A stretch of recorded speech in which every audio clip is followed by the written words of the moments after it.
Welcome back to Bash Bros in episode 55 of Notorious Pro Wrestling, the TEW Let's Play series, where we find out what exactly would happen if Conor McGregor started his own wrestling promotion.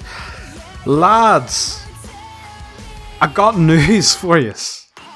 Actually, quite a wee bit of news. Not necessarily regarding our own company, it's actually a lot of the world news and how the world is changing. Last week we saw SWC become a new company in our Notorious universe. They are making fucking moves. This tiny company, so like they are at the bottom of the totem pole. Some of the names they've signed. So Shane Douglas is booking. Questionable, but you know, whatever. They have signed Frankie Kazarian. So Frankie was released by AEW. Signed with Strong US. So Frankie is now just the new, like, if there's a new company in the game, Frankie wants to work for them. Okay. Flip Gordon from ROH. He signed Mark Briscoe. Weird he didn't sign the other one, but you know, cool. Penelope Ford, who is still with AEW on a handshake. Crazy Steve from Impact. One of the Von Erich brothers, Marshall. Fala Ba from Impact. Yeah, like, they're gearing up to be a pretty cool wee company, I'm not gonna lie. Now, they have had to cancel a couple of their shows because they haven't had a roster to fulfill them. So Face the Hangman, Impending Doom. But their next show isn't until... Oh, Jesus. Are they doing weekly pay-per-views? Oh my god, they're doing weekly pay-per-views. Oh, why would you do that? Oh, anyway, oh. Wow, this is going to be like TNA 2.0. Anyway, sorry. So they're doing a weekly pay-per-view schedule. So the next one isn't until next week. Trial by Combat? No, March, we're in March. Brave New World. Brave New World. So I reckon they will actually run that show, judging by they actually seem to have some amount of wrestlers, and they have their heavyweight titles called the Big Gold Belt. That's pretty good. So the Big Gold Belt, they have the national title, tag title. Man, I am interested to see how this goes. This is really cool. Sensational Wrestling Championship will be our TEW2023, 22, our next TW save game. Other world news then, Charlotte got injured, Charlotte Flair was injured, not a big deal, she'll be got a broken finger, she'll be fine in a week's time. NWA have a new champion, so Dana Brooke was released at some point by WWE, and has signed with the NWA as Ashley Sebera, and is now the NWA Women's Champion. I believe she beat Ashley Vox for it. Yes, so she beat Ashley Vox. Just look at the lineage so far. So we started this game in 2021. So Serena Deeb was champion when we started this game. Then went to Thunder Rosa, then Ashley, and now to Ashley Sibera, formerly known as Dana Brooke. Oh flip, Eli Drake is the NWA champion? He got signed with NXT? Apparently Eli Drake hadn't signed with NXT when we started this, the Notorious verse. So he is now the NWA champion, which is pretty cool. Trevor Murdoch is the television champion. Tag champs then James Storm and Nick Aldis. That's pretty cool. Like that pairing. And the national champion is Eric Redbeard. NWA seems to have a pretty stacked roster. Who they got? So Nick Aldis, Ortiz from End. Okay, that's pretty cool. They don't have Santana by the looks of it. So Selena is hired by them, so she hadn't rejoined WWE when we started this game, so that's pretty cool. EC3, James Storm, Rich Swann, Thunder Rosa. She is with AEW still, yeah. Elijah Burke, Serena Deeb, Aaron Stevens, Melina, Vince Russo. Oh, Vince Russo's the booker. Oh, when did that happen? Why would you do that? Oh, Billy. Oh, Billy. Oh, Billy. That was a mistake. And then the last bit of news I want to discuss is actually... Is it sad? Is sad the term? It's RevPro. And they're not in a good financial status, guys. I noticed this because they lowered their production values. And... yeah... it just hasn't been a good time for RevPro. It seems to be one of the big things that kind of screwed them over is that back in March, New Japan cancelled their trading deal with them, and it just seems to have gone downhill from there. So, yeah, I don't want to see RevPro go under.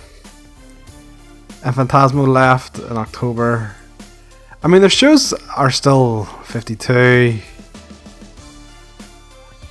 46. Their shows aren't great. Oh, their shows are getting worse. 58 was good. 57. Oh, that was a good one. Oh, because they actually got Will Ospreay. They still have Will Ospreay there. Oh, guys.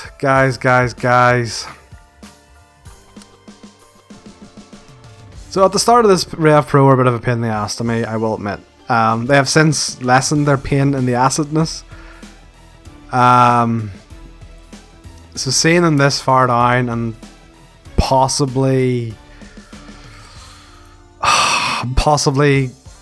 getting closed is really sad.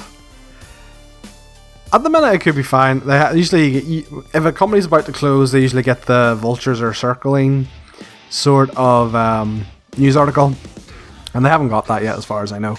So, can I give them a bit of money? I don't want to attempt to take over.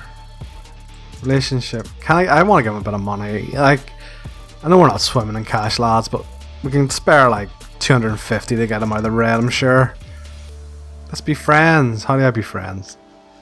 Yeah, let's be friends. I want to be friends. Yeah, right? Yeah, see, we're nice. So we're friendly with them now. And let's give them a cash boost. Offer them a cash boost. Let's give them $250,000. I think that's generous. Make offer. Yeah, see? So now they should. Why that not? Yeah, no, they're in red. See, RevPro. See, I'm not a bad guy. I am a generous god. I'm gonna keep an eye on that because I might buy them.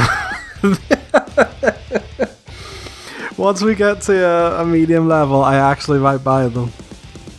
I obviously have been thinking of advancement and stuff. My plan, I would love to, at a certain point. So the overall goal of this is kind of to stop WWE monopolizing the UK industry. NXT UK decimated the UK wrestling scene. And like it's slowly but surely getting back together. So to me, what I am doing, or kind of like one of the overall goals is to create an alliance, like a Six Nations of wrestling, to protect the UK and European and Irish indie scene. The first time I did this, I had us representing Ireland. I had Fight Club Pro as the English company. I had ICW as the Scottish company. I had Attack as the Welsh company. And that was as far as I got when I was doing my own personal playthrough of MPW. I would like RevPro to be the English company. So, once we establish kind of the Six Nations of wrestling, I will reach out to RevPro and hopefully I would like to bring them under our wing. I don't want them to go under, so I'll have to keep topping them up with money. And if we get friendly enough with them, they will hopefully return the favor. I would also like, and this will sound weird, to buy. Maybe not buy, but I would like OTT to be our developmental company. So I don't necessarily need to buy them over for that. I can make an agreement with them that, hey, but guys, let's be friends and accept our developmental workers. But I would need to be a much bigger company than them to do that. Which we aren't at the minute, so. Oh, it's going to look bad in the budget. We just dropped $250,000 to be nice. God damn it. Right, have we covered all the news? I think we've covered all the news. So, we've decimated the bank logs, we've covered all the news. The only thing left really to do is book the show, so let's do that, shall we? Okay, and we are back, coming at you from the Frog and Fiddle, from the Midlands, and where are we, Cambridge? Sure. It's okay, we'll just power on through, we're good. It is Thursday Night Wanted.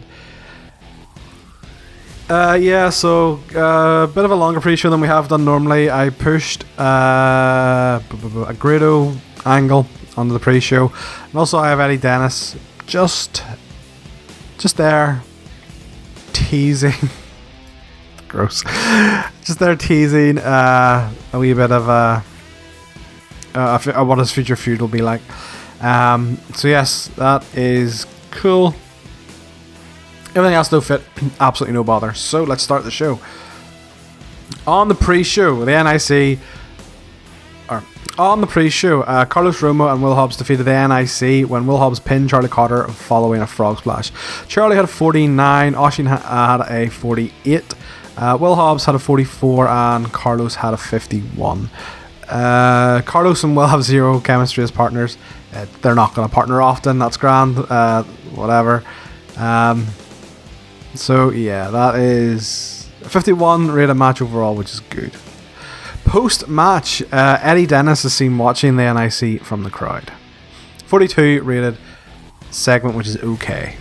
Backstage, Grado confronts Maki Ito and Maiko Satomura, telling him he is tired of those two sticking their noses in his business, and says that this has gone on long enough. He storms off, and Maiko and Maki pretty much look at each other and don't understand what Grado just said. 69 rated segment, because Grado and Maki Ito are very good on the mic.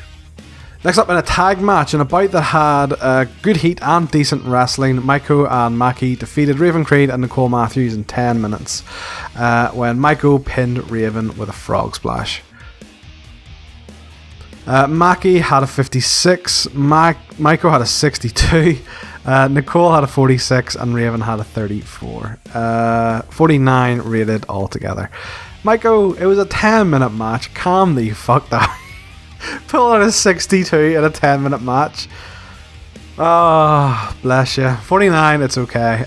Raven really let the side down there, which is disappointing. Next up, and about that had fantastic heat and great wrestling, Chris Hero defeated Kenny Williams in 15-27 with an emerald elbow. Hero had a 66. Jesus Chris. And Kenny had a 56. Awesome from both guys. A 60 rated match overall. Unnecessary, Chris. Absolutely unnecessary. I appreciate it, but goddamn, awesome. Love it. Happy to see it. Post-match, Lethal comes out and says, you know what, two ships passing in the night in ROH is a good way to describe them. Jay Lethal agrees. They're both men of honor and their P12 match should be special, so he agrees to the match at the pay-per-view. 50 rated segment there. Next up, In a superb match, Aussie Open defeated Lycos Jim in 14:36 when Kyle Fletcher pinned Lycos Jr. after a foot spinner. Lycos suffered a bruised eye socket. Okay. Keep an eye on that one. Fletcher had a 60, which is awesome. Davey Mark had a 59, which is good.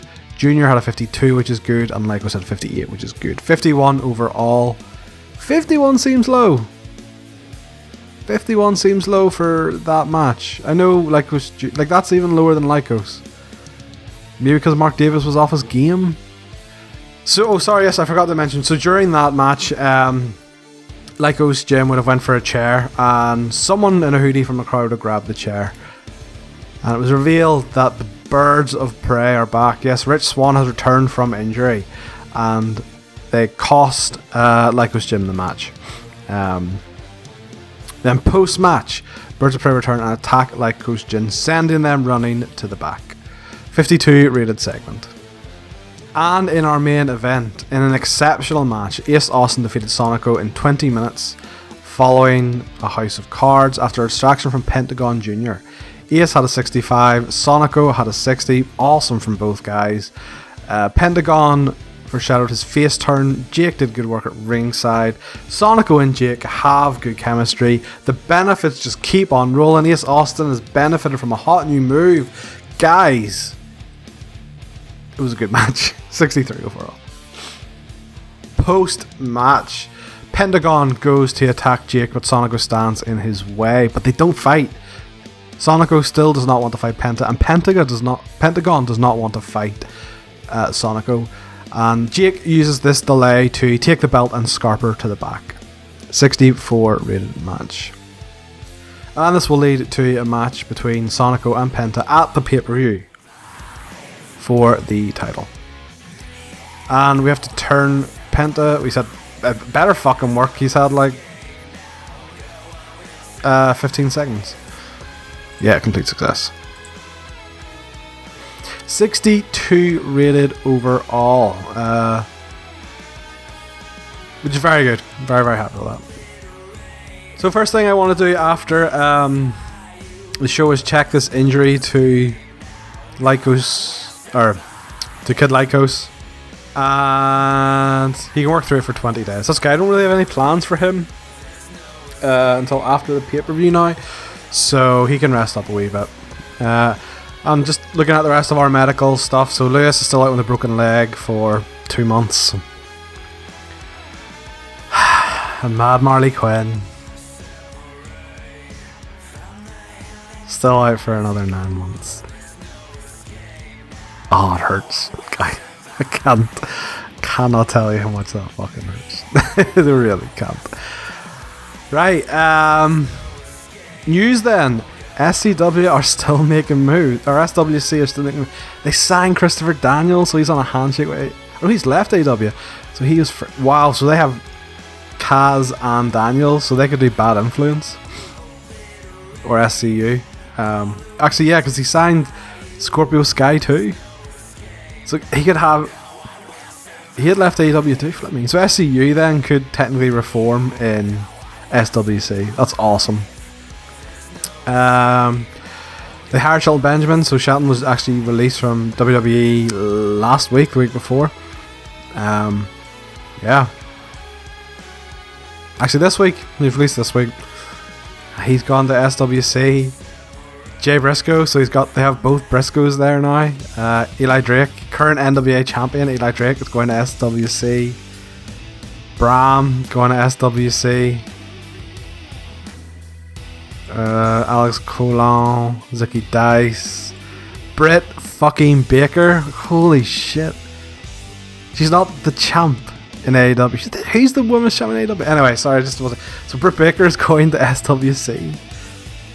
Did she win the title before that? So she hadn't actually. Okay, so yeah, we started this in 2021 January. So she wouldn't have won the belt then. So she wouldn't have won the AEW Women's Championship then. Oh, maybe yeah. And Ross Von Erich too.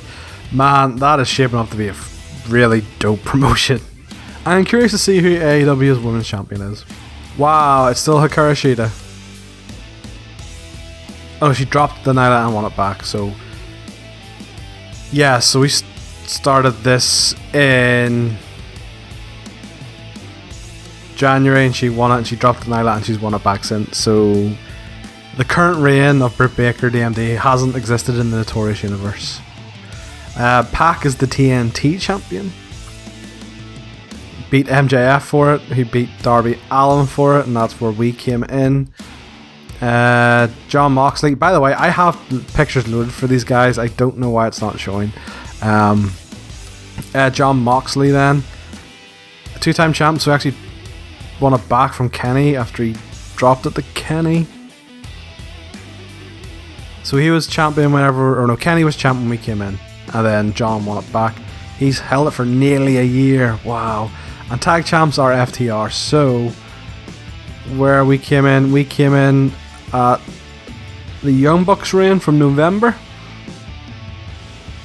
And they dropped it to the Lucha Bros. And then Lucha Bros have dropped it back to FTR. So just in case you're curious about AEW's champions. So, that's really it then for another... that is it then for another week of Notorious Pro Wrestling. If you enjoyed it, do subscribe to the channel and leave a like on this episode. And if you have any ideas for episodes you want to see in the future, tag teams, feuds, storylines, leave them in the comments and I will try and book them for you. And with all that being said, I will see you next time on Bash Bros.